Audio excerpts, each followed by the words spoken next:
Hey, what's going on, guys? It's your boy, Nerd Mode On, and for today's episode, we're going to be taking a look at two early prototype versions of the Thompson in Battlefield 1. The two available versions are the M1919 SMG and the Annihilator. These variants were used as the building blocks to ultimately develop the Thompson, which would serve military personnel during World War II. Now, just in case you guys are not very familiar with this weapon, let's briefly talk about the historical prevalence of this weapon during World War I. For starters, two main experimental models of the Thompson were being developed. The Persuader and the Annihilator were those experimental models. Unfortunately, the Persuader was only partially built, but was never fully realized and thus was never finished. However, the Annihilator did not meet the same fate as its predecessor, and thus the team's efforts were redirected. The Annihilator was a firearm that was fed from a 20-round magazine but was later upgraded to a 50-round drum magazine. In addition, 100-round drum magazine models were developed to allow for a constant stream of bullets to be placed downrange. The successful development of the Annihilator during 1917 and 1918 enabled the Model 1919 to be developed the following year. The Model 1919 takes the final appearance of the later Thompson, with the rear sights and the buttstock being included. Unfortunately, the Model 1919 was limited to about 40 units. Due to these limitations, a number of these models were made without buttstocks, rear and front sights, but the final version was similar to later Model 1921s. This model was developed with the intent to sweep trenches with bullets. The compact nature allowed the weapon to excel in these conditions due to soldiers being placed in close proximity to each other and these innate conditions that trenches upheld. Now, with a brief excerpt of the history of this firearm, let's transfer over to the variant system and discuss what options are available for the Thompson. The available variants for this fully automatic sweeper are the Annihilator Storm, the Annihilator Trench, and the M1919 SMG. At this point, we have uncovered the three available variants. Let's break down what each variant does regarding the benefits it offers the weapon. Starting things off, the Storm variant provides the player with less visual recoil. The reduction in visual recoil allows the player to send more bullets downrange without the fear of the barrel climbing and those bullets missing their intended target.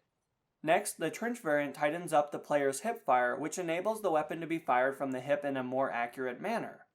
Moreover, this technique is similar to how the M1919 would have been used during trench combat during World War I.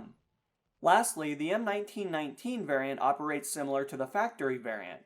The variant is considered lightweight, which allows it to recover from recoil faster, thus it has better moving statistics when compared to alternative variants. Surely by this point you've questioned the requirements to unlock these weapons.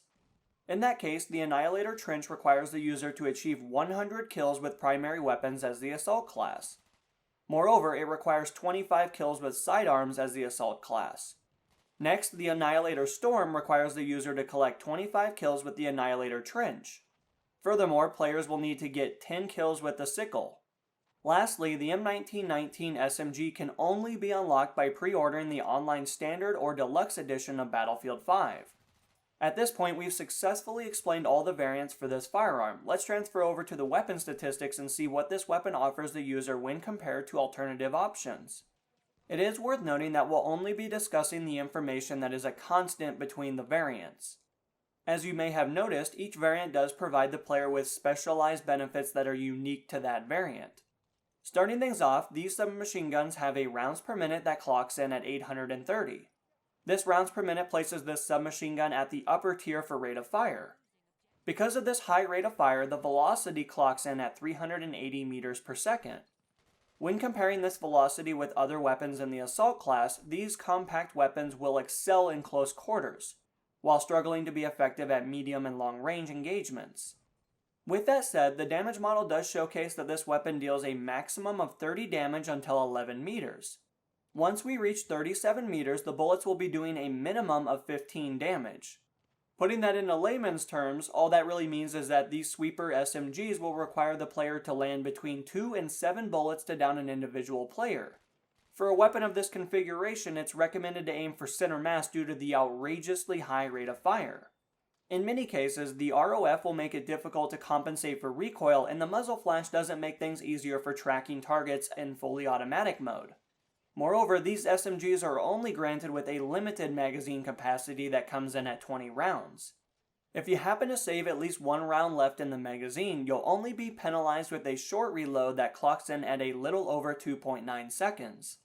However, in the off chance that you've expelled all of your ammunition, you'll be penalized with a long reload that clocks in at a little over 3.6 seconds. While the penalty for dumping all of your ammunition is severe, it will be difficult to properly judge when the magazine is close to being empty due to the ROF. Be that as it may, these weapons require the player to use any and all of their ammunition effectively to reduce the staggering effect of restricted movement.